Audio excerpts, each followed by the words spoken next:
Welcome back, everyone, to another segment of the MCR. Mac and me. My name's TJ. In this segment, we're going to talk about the lifestyle of the DC elite and how the heck can they afford it. Did a little research, and what I've been able to find. And sorry, folks, now my cat's in the way.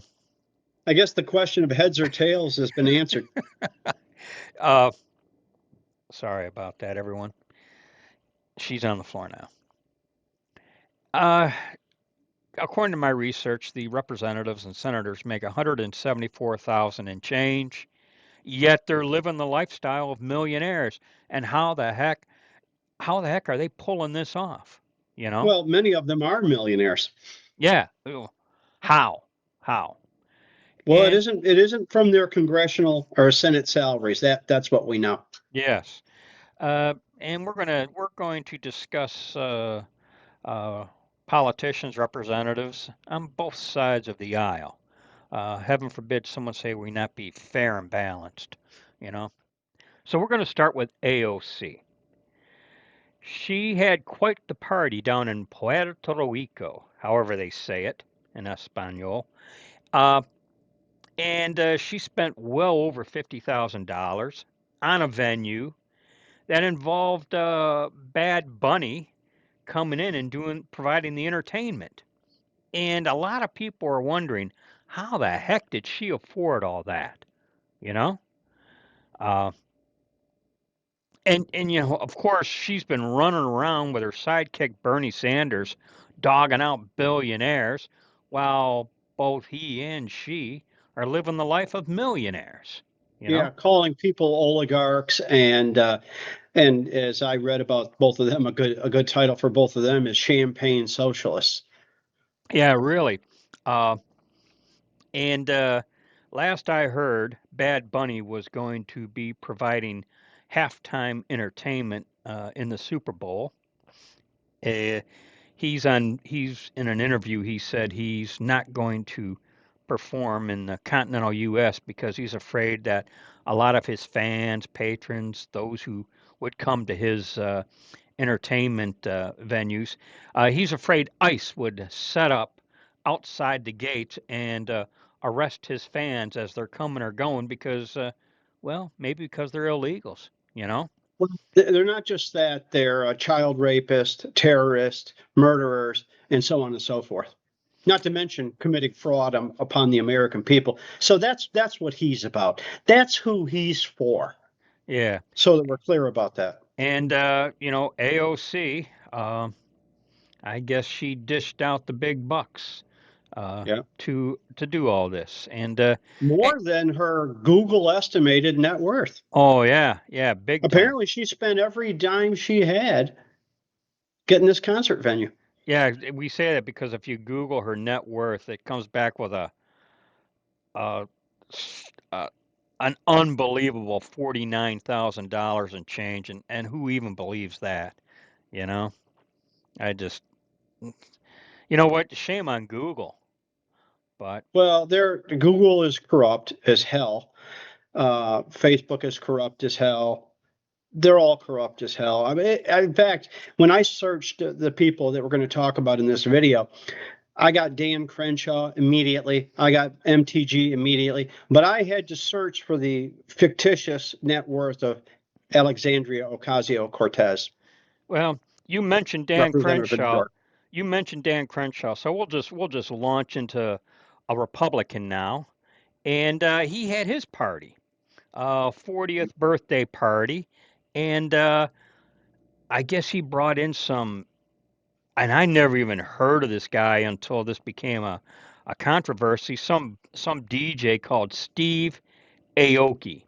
Uh, I couldn't tell you the first thing about him other than he is the son of he's of Asian ancestry, though he was born in the United States. So I don't know if his parents or his grandparents were legal immigrants. But anyways, Steve Aoki, he's quite the thing, and I guess Dan Crenshaw shelled out the big bucks to for him to come in and DJ his 40th birthday party. Uh, Yeah. My wife and I are big fans of his. In fact, she's going to bring him in for my 67th birthday party. yeah, okay. Uh, a little bit of a controversy there. Sean Ryan, podcaster, also a Navy SEAL. Sean Ryan, in one of his recent episodes or segments or podcasts, he had Tulsi Gabbard on there, and they were talking about corruption in the House and Senate, and Sean Ryan just without naming a name throws out there, how does someone throw such a party and bring in entertainment? And then he mentions Steve Aoki. So he did mention Steve Aoki, but he did not mention Dan Crenshaw's name. Okay. Well, then Dan Crenshaw sends him a message, I think on Twitter, to Sean Ryan saying, "Hey, my boys at SEAL Team 6 told me you were talking about me." And I am paraphrasing because I don't have the. If you went to the Sean Ryan podcast, he does show a screenshot of the message he received from Dan Crenshaw. So by all means, you don't have to believe me. You can just go straight to Sean Ryan and see exactly what the message said. But Sean Ryan was like, man, I didn't even mention you by name, and here you are, kind of, being a jerk. How dare you call me out, type of thing, and uh, and so then Sean Ryan replies to him, and then Sean Ryan gets a reply back from Dan Crenshaw's attorney threatening a lawsuit. Of course, now For defamation, right? yeah, defamation. And Sean Ryan says, you know what? Bring it. I'll see you in discovery. And a lot of Well, I times, think I think the bare minimum, if I were to defame you, I'd have to do so by name. I yeah, think that's a bare minimum for the defamation. and that's the whole and that's what Sean Ryan was saying, how initially when this all started, he didn't use Dan Crenshaw's name. Though here's the problem. A lot of people knew about the party, so by him mentioning Steve Aoki, well, everyone knew he was talking about Dan Crenshaw, blah blah blah, and like I said, how dare you question Dan Crenshaw, you know? The guy. Well, when you serve in public office, you're open to questions. Well, and you know what? Sean Ryan said the same thing. He goes, "You're a public official." He goes, "You," and then Sean Ryan says, "You're a public official that makes $174,000 a year, yet you have this party with Steve Aoki." I mean, that's Well, what. to be fair and accurate, he does have other sources of incomes, such as his SEAL pension, which I have no idea what that amounts to. Uh, his net worth is about $3 million. I did a little quick math that at the 174,000 plus, I think it's 174.9 over 6 years that he's been in the house, would come to about a little over $1 million. So with his pension, which I have, that's an unknown number to me, along with his investments, and which is the rub for everybody, he could be worth $3 million. And you know what? If he's frugal with his money, maybe he can afford a guy like that for his birthday party. I don't know, Well, but to think that you shouldn't be questioned is my issue with him. and that was Sean Ryan's issue right there. Therein lies the rub. You're like, all I did, all I did was say, how did you afford this? Of course, he might say it's none of your business, but then again, it goes back to the, well, you're a public official, so how did a Yeah. public official afford this? You know? Well, when they want Donald Trump, and he's not the only one, Donald Trump's tax returns and Donald Trump's health records. Don't tell me about this is my business and none of your business. And You're a public figure, as he said. So I was trying to, see whether or not, because I really like Sean Ryan and his podcast. So I did, I kind of did a little bit of searching, and there's another Navy SEAL that does podcasts and YouTube videos. The guy's name is Chad Wright, and his YouTube channel was 3 of 7 Project. I don't know why they shows 3 of 7.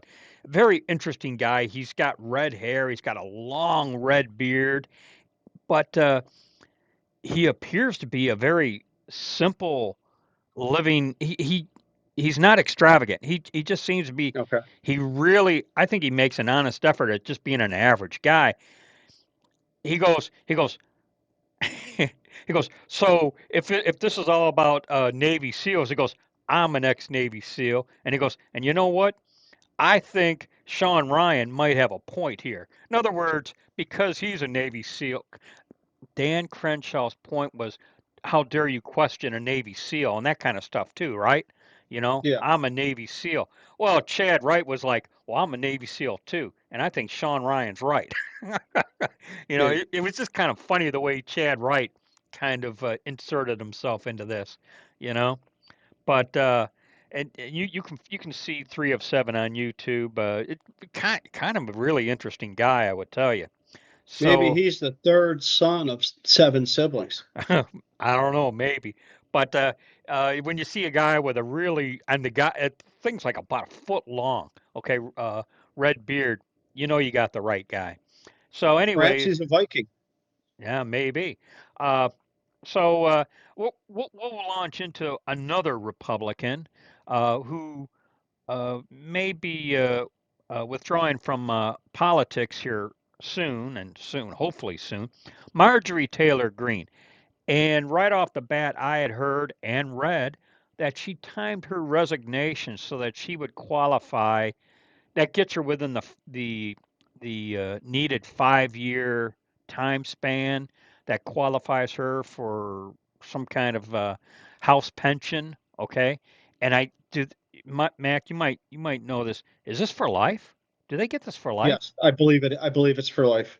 And because what I read was that goes to the timing of her resignation. She went, so me, type of thing, uh, and we've already talked about her being butthurt because Trump wouldn't necessarily support her for a Senate run or anything, or even a governor's run or whatever higher office she wanted, and she got all butthurt and now she's running around with Code Pink, and here's what got my attention on that, like okay, I could see someone being butthurt with just disgruntled feelings and whatnot. But to so turn the tables and hang out with an organization like Code Pink, you gotta ask yourself, where have you been all along? Is it just is or was it all just an act? And shame on us for being fooled. You know that kind of Well, stuff. she's not the only actor. I mean, AOC is an actress. The entire media are actors.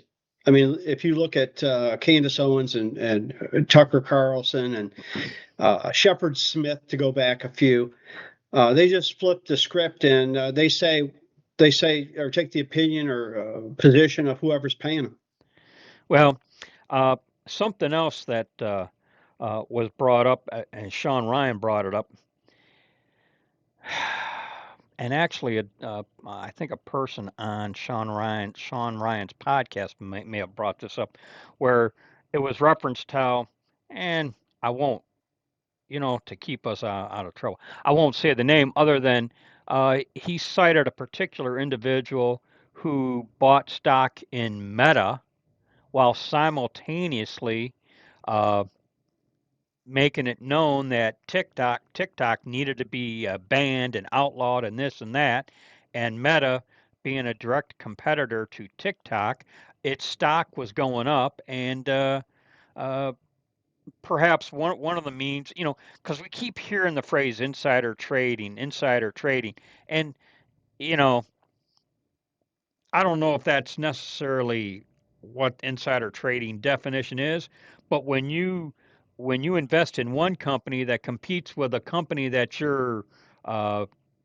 speaking negatively of, Well, they're using their office to do it is the issue. They're that's using right. their voice as a congressman, not as Joe Blow or Susie Q. They're using their position to manipulate the market. for their own benefit. You know what? Manipulating the market's a very good phrase there, and that's exactly what was happening.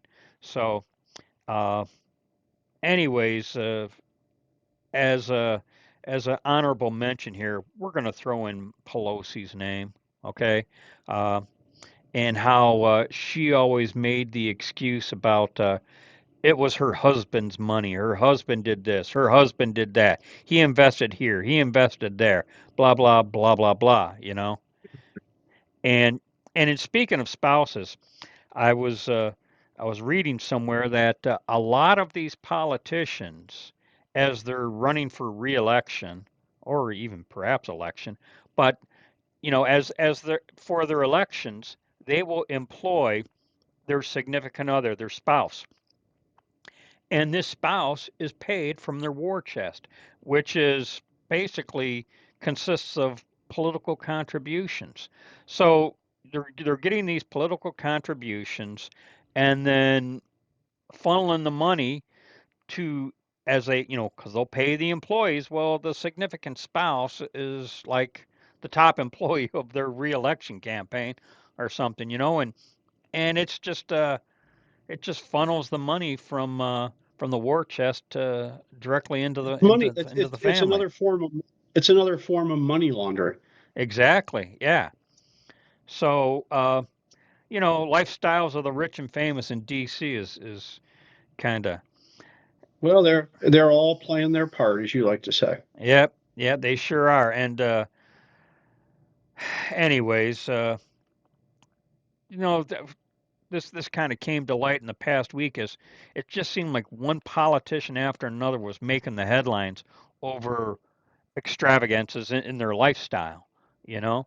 And I'll tell you what, I not that I'd want to have a party with Steve Aoki or Bad Bunny or whoever, uh, but I'd never be able to afford anything that extravagant, you know. You mean you and your wife don't hang out with Taylor Swift and Travis Kelsey?